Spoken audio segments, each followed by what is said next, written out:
Isang magandang good morning sa atin mga paps. Araw nga ng Wednesday ngayon at babiyahe tayo. Samahan nyo ako sa aking biyahe ngayon. Sa video nga na makikita nyo ngayon ay palabas tayo sa aking kumpanya pinagtatrabahuhan.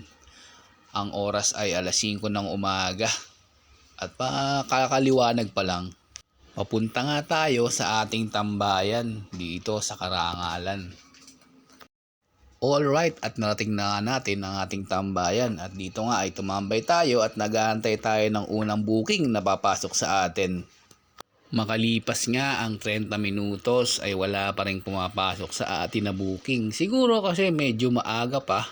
Kaya naman naisipan ulit natin gumapang or lumipat ng ibang pwesto. Gumawi nga tayo sa bandang junction at doon tayo nagtambay.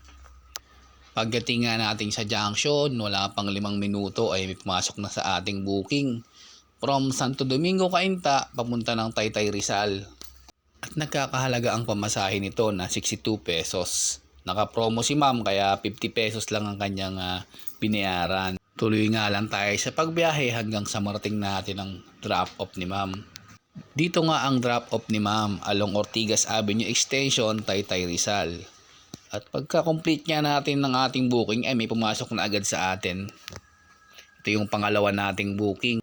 Ang pick-up location niya ni sir ay sa Baligop, Cainta, Rizal. At ang drop-off niya ay sa Dr. Sixto Avenue sa Riverfront Subdivision dito sa Pasig. At ito nga ay nagkakahalaga ng pamasahe na 140 pesos kasama na yung tip ni sir. Pagdating natin sa drop-off ay ginawa na rin 150 pesos ni sir ang kanyang pamasahe. Maraming salamat sir sa tip. Pagbaba nga natin kay sir sa drop-off ay may pumasok din agad sa atin na booking along Dr. Sixto Avenue lang din.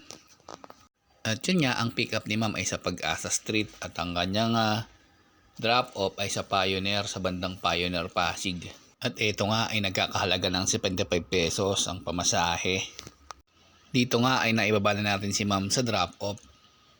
Pag complete natin sa ating booking ay marami agad na pumapasok sa atin na panibagong booking. Kaso puro papalayo na. Patagig, Pamandaluyong. Sa mga oras nga nito ay 7:15 AM na at tayo nga ay gumapang na pabalik sa Cainta, Rizal. May pumapasok sa ating booking. Kaso hindi pa away sa Cainta, medyo papalayo kaya hindi natin kinukuha yung mga booking hanggang sa hindi na tayo nakakuhang booking at naging huling booking natin si ma'am. Bali nakatatlong booking tayo sa araw na ito. Hindi man kalakihan ang ating kinita, ang importante ay safe tayong nakauwi sa ating pamilya. God bless mga paps.